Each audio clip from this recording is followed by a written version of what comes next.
అమెరికాలో చిందరవందరగున్న మీ ఇంటికి handyman cleaning plumbing services కోసం కాంటాక్ట్ ఇన్స్టా సర్వీస్. యుఎస్ లో ఎక్కడైనా ఎప్పుడైనా for instant bookings visit instaservice.com. నమస్తే, welcome back to Suman TV. Present మనతో పాటు ఉన్నారు అనలిస్ట్ డాక్టర్ నంది రామేశ్వరరావు గారు. రీసెంట్ గా చూసుకుంటే ట్రంప్ తీసుకుంటున్నటువంటి నిర్ణయాలు ఎంత దారుణంగా ఉంటున్నాయంటే, గతంలో చెప్పినట్టుగానే ఎప్పుడైతే అధికారంలోకి వచ్చాడో మా స్టూడెంట్స్ ఎవరైతే F1 వీసా మీద వచ్చినటువంటి వాళ్ళు ఉంటారో పార్ట్ టైం జాబ్స్ అనేది చేయకూడదు, క్యాంపస్ లోపలే జాబ్స్ చేయాలి, బయట చేస్తే గనక అరెస్ట్ చేస్తామనే సంఘటనలు మనం చూసాం, చాలా వీడియోలో మాట్లాడుకున్నాం. మరి రీసెంట్ గా చూసుకుంటే అమెరికాలో ఈ పార్ట్ టైం జాబ్ చేస్తున్న వాళ్ళని బేడీలు వేసి అరెస్ట్ చేసిన సంగతి ఇద్దరు ఇండియన్ స్టూడెంట్స్ ని. మరి దీనిపై మంచి సమాచారం సార్తో మాట్లాడదాం.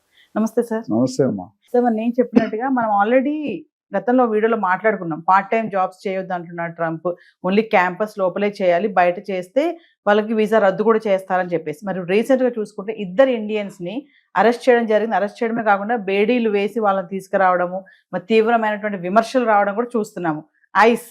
ఐసిఈ మరి ఇమిగ్రేషన్ కస్టమ్స్ ఎన్ఫోర్స్మెంట్ ఆఫీసర్స్ ఎవరైతే ఉంటారో వాళ్ళు, ఒక్కసారి మరి వివరాలకు వెళ్తే సార్. ఈ ట్రంప్ గురించి నువ్వు మాట్లాడి నాకు ఫ్రస్ట్రేషన్ తెప్పిస్తున్నావు నవీన్. నేను ఎందుకంటే ఆయన గురించి ఎంత మాట్లాడినా ఎక్కువే, తక్కువ కాదు ఎక్కువ అని చెప్తున్నా.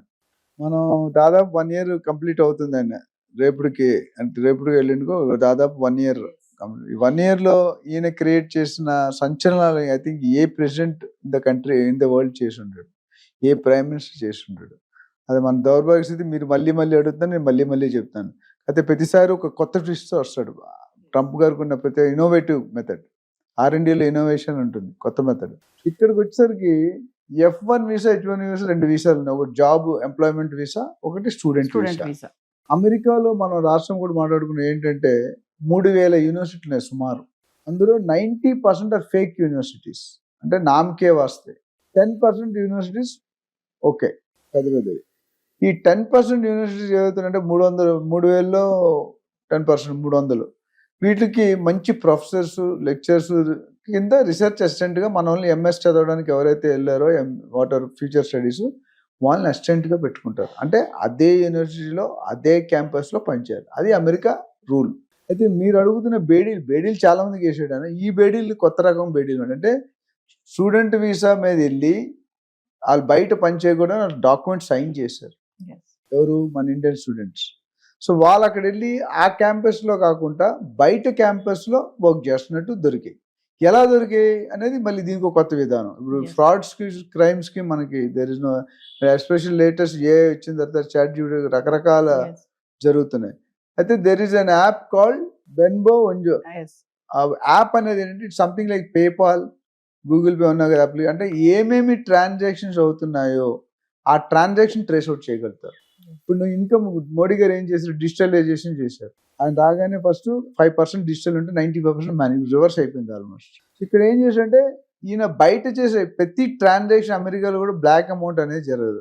ట్రైన్లో వెళ్ళినా, బస్సులో వెళ్ళినా, రెస్టారెంట్లో వెళ్ళినా, సిగరెట్ ఏదైనా ట్రాన్సాక్షన్ చేయాలి. ఆ ట్రాన్సాక్షన్ ఐడెంటిఫై చేసే యాపే ఇది. దానివల్ల వాళ్ళు ట్రేస్ అవుట్ అరెస్ట్ చేస్తున్నారు. సో అది ఒకటి. ఇంకోటి ఐస్ ఏజెంట్స్ అని ఉన్నారు, నేటివ్ అమెరికన్స్. అంటే ఒక 200, 300, 400 సంవత్సరాల ముందు వచ్చి అక్కడ సెటిల్ అయిపోయి వైట్ స్కిన్ వాళ్ళు ఐస్ ఏజెంట్స్ గా బిహేవ్ చేస్తూ ముసుగులు వేసుకుంటూ, మనకు ఇండియాలో టాస్క్ ఫోర్స్ ఉంటుంది, డ్రెస్ వేసుకో, కింద ప్యాంట్ ఉంటుంది కానీ బయట షర్ట్ ఉండదు, వెళ్ళి పట్టుకుంటారు పబ్లిక్. అట్లా వీళ్ళని డిటెక్ట్ చేస్తున్నారు. సో వాళ్ళని కూడా కొంతమందిని వీళ్ళు అరెస్ట్ చేశారు. అంటే ఓన్ అమెరికన్స్ నే ప్రొటెక్ట్ చేస్తుంటూ అరెస్ట్ చేస్తే వాళ్ళకి అంటే ఏమంటూ రివర్స్ అవుతున్నారు వాళ్ళు. అంటే దే ఆర్ నాట్ హ్యాపీ. అది కరెక్ట్ కాదు కదా. అంటే F1 వీసా మీద ఎవరైతే స్టూడెంట్స్ వస్తున్నారో సార్ చదువుకోవడానికి, ఇప్పుడు వీళ్ళందరినీ ఎవరైతే పార్ట్ టైం జాబ్స్ చేస్తున్నారో ఆపరేషన్ ఆప్షనల్ ఇల్యూజన్ అనే ఒక కొత్త ఆపరేషన్ తో వీళ్ళు పట్టుకోవడం జరిగిందని చెప్తున్నారు. ఎందుకంటే మనం ఇండియన్స్ కి డబ్బు కావాలి, అమెరికన్స్ కి నాలెడ్జ్ కావాలి. స్కిల్ అండ్ విల్ రెండు మనకు బాగా పుష్కలంగా ఉంటాయి. అయితే దాన్ని మిస్గైడ్ చేసే అంటే ఇప్పుడు ట్రంప్కి ఏంటి, ఇండియాని ఏదో ఒక విధంగా హింసించాలి. ఇండియా కానీ, చైనాని కానీ, జపాన్ కానీ, ఇప్పుడు లేటెస్ట్ మొన్న అధ్యక్షుని అరెస్ట్ చేశారు కదా, వెనిజులా. ఇవన్నీ కూడా ఏంటంటే పగ, దేశం పగ, అంటే అలాంటి ఉద్దేశంతో చేసిన చర్యలు ఇవి. సో F1 రూల్ ప్రకారం అయితే మన వాళ్ళది కూడా తప్పు ఉంది. అయితే తప్పు చేసిన అంత బేడీ లేసి అంత హింసించాల్సిన అవసరం కరెక్ట్ కాదనేది నా పర్సనల్ ఒపీనియన్. ఎందుకంటే బీడీలు అంటే పెద్ద జుర్మానా క్రైమ్ చేశాడు. Degree of crime is very important. ఏం తప్పు చేశాడు, ఏ లెవెల్లో చేశాడు, ఏ డిగ్రీలో చేశాడు. పోలీస్ స్టేషన్ థర్డ్ డిగ్రీ అంటే డిఫరెంట్గా ఉంటుంది. ఫస్ట్ డిగ్రీ లైట్గా డోసేజ్ పెంచుకుంటూ పోతాడు. సో ఓవరాల్గా Trump wants that how Indians can be troubled, how tariffs can trouble India. Latest కొత్త దేశాల్లో కూడా మన వెనిజులాలో కూడా ట్యాక్స్ 10% చేశాను, 25% చేశాను, 50% చేశానని చెప్తున్నాడు. Which is totally against the rule. అంటే దేశం ప్రపంచం అంతా పక్క ఉంటే ఈయన ఒక పక్క ఉన్నాడు. అంటే అది కేవలం ఏమంటావు దాన్ని దేశం పగతో చేసేది. అంటే ఏదో ఒక విధంగా వీళ్ళు తొక్కేసేయాలి. వాళ్ళకి థ్రెట్ని మొదటి నుంచి చెప్తాను. అమెరికాకి థ్రెట్ అంటే ఇండియా, చైనా, జపాన్ వీళ్ళందరూ కూడా ఎప్పుడు కూడా థ్రెట్టే. అంటే ది వే ఇప్పుడు మీరు ట్యాక్సేషన్ చేసినప్పుడు 50% ట్యాక్స్ చేసినప్పుడు కూడా మిగతా దేశాలన్నీ కూలిపోతున్నాయి. మన ఇండియా మాత్రం కూలిపోలేదు. Tit for tat, we're ready for anything. అది ఒక పాజిటివ్ సైన్. సో ఓవరాల్గా చూసుకుంటే ట్రంప్ తీసుకున్న నిర్ణయాలతో బయట దేశాలే కాకుండా వాళ్ళ ఓన్ దేశస్తులు కూడా వాడిని వ్యతిరేకిస్తున్నారు. అప్పుడు బైఅవుట్ స్కీమ్ అని గవర్నమెంట్ జాబులు తీసాడు. 81 శాలరీ ఇస్తాను, మీరు రిజైన్ చేయండి. మీరు రిజైన్ చేస్తే నేను టెర్మినేట్ చేస్తాను.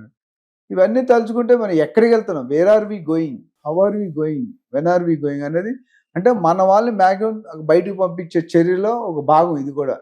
స్టూడెంట్స్ చదువుకున్న పిల్లల్ని 21 years 22 years వాళ్ళని మీరు అరెస్ట్ చేసి బేడీలు వేసి పబ్లిక్లో నడిపించి బయటకు పంపించే ధోరణి అనేది మనం తీవ్రంగా ఖండించాలి. ఎందుకంటే ఇట్స్ నాట్ కరెక్ట్. నువ్వు రియలైజ్ ఛాన్స్ ఉరిశిక్ష తీసేవాడు కూడా లాస్ట్ కోరికి ఛాన్స్ ఇస్తాడు, నీకు ఏదైనా చివరి కోరిక. అది రాగానే అక్కడ అధ్యక్షుడు కానీ ఇక్కడ స్టూడెంట్స్ కానీ అదే రెండింటికి ఒకటే ట్రీట్మెంట్ ఎట్లుంటుంది? అంటే ఆరోపణ విమర్శలు వస్తున్నాయని కూడా చెప్పి అంటున్నారు కదా సార్, వీళ్ళని అరెస్ట్ చేసినందుకు. విమర్శలు ఎందుకు వస్తున్నాయి? మరి వాళ్ళ ఓన్ నేటివ్ అమెరికన్స్నే వాళ్ళు అరెస్ట్ చేస్తున్నారు.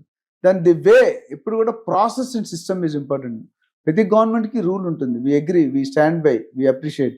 బట్ ఏ లెవెల్లో ఎవరికి తీసుకోవాలనేది అక్కడ క్లారిటీ మిస్సింగ్ ఉంది. H1B ఎంప్లాయ్మెంట్ అనేది వేరు, చదువుకోవడం. వాళ్ళు ఏమంటారు, ఓకే మా యూనిట్ డబ్బులు లేవు, సర్వైవ్ అవ్వాలి, డబ్బులు లేకుండా వాళ్ళు పెట్టిన స్కీమ్స్ వల్ల బయట జాబ్స్ రావట్లేదు. అందుకే పక్క ప్లేస్లో పక్క సిటీలకు ట్రావెల్ చేయాలి. ఆ ట్రావెల్ అయింది వీళ్ళు ట్రేస్ అవ్వకుండా ఈ ఐస్ ఏజెంట్స్ ఎవరైతే ఉన్నారో వాళ్ళు ట్రేస్ అవుట్ చేసి పబ్లిక్ రిపోర్ట్ ఇస్తే దాన్ని బట్టి వాళ్ళు చర్యలు తీసుకుంటారు. దాంతో గుంపులో గోవింద వీళ్ళు కూడా అరెస్ట్ చేసాడు. వాడు తెలియదు గారు అరెస్ట్, నువ్వు ఇండియావా, ఇండియన్వా, అమెరికన్వా, చైనీస్ చెప్పాలి. మొత్తం గొర్రెల మంది ఉన్న వాళ్ళందరినీ వేసేస్తున్నాడు. అది they are not like. Native Americans arrest చేయడం వల్ల అక్కడ తీవ్రంగా లోకల్ ఫ్రస్ట్రేషన్ ఎక్కువైపోయింది, లోకల్ ఎజిటేషన్ ఎక్కువైపోయింది. సో ఏదేమైనా సార్ ట్రంప్ తీసుకున్న నిర్ణయాలతోటి ప్రెసెంట్ అయితే స్టూడెంట్స్ అనే వాళ్ళు ఎలా ఉండాలి అంటారు? అంటే అక్కడ ఉన్నటువంటి వాతావరణాన్ని బట్టి చూస్తే అంటే నన్ను అడిగితే నా సిన్సియర్ పర్సనల్ ఒపీనియన్ అంటే స్టూడెంట్స్ ఎగబడి వెళ్ళిపోకూడదండి. If you going through a protocol మీరు వెళ్ళండి. ఏదో సింహం నవ్వింది కదా అని ఫోటోగ్రాఫ్ తీసుకుందని వెళ్తే ఫోటోలో మీరు ఎప్పటికీ ఉండలేరు. సింహం మాత్రం ఉంటుంది. అందుకని నేను సింహం పెట్టుకున్నానని చెప్తాను అప్పుడు. సో మనం కరెక్ట్ వేలు వెళ్ళి కరెక్ట్ వస్తే డబ్బులు earn money, very good. But don't go against the policies of the government. మన ఇండియా వాళ్ళు కూడా వదలరండి. సింగపూర్ వాళ్ళు చిన్న ఎగ్జాంపుల్ క్లోజ్ చేస్తాను. మలేషియాలో మేము వెళ్ళాము టూర్కి. ఒక ఆయన పల్లెటూరు పంచి కట్టుకుని పల్లెటూరులు ఉంటారు కదా, హవాయి చెప్పులు వేసుకుని రోడ్డు మీద టాయిలెట్ వెళ్ళాడు. అప్పటి వరకు ఎవరు లేరు. విత్ ఇన్ నో టైం 3 వ్యాన్లు వచ్చాయి. పోలీసులు వేసి లోన్ ఇస్తారు, పాస్పోర్ట్ సీజ్ చేశారు. అంటే రూల్స్ ఆర్ సో మనం గౌరవించాలి. జనాలు అయితే కార్ చెక్ చేయకూడదు, ఎక్కడా రూల్ ఉండదు. చెక్ చేయాలి నువ్వు నిజాయితీగా ఉంటే. అట్లా ట్రంప్ తీసుకున్న నిర్ణయాలకి చాలా మంది అపోజిషన్. అంటే ఇంపార్టెంట్ విషయం ఏంటంటే బయట వాళ్ళకంటే లోన్ ఉన్న వాళ్ళే ఎక్కువ వ్యతిరేకిస్తున్నారు. Thank you.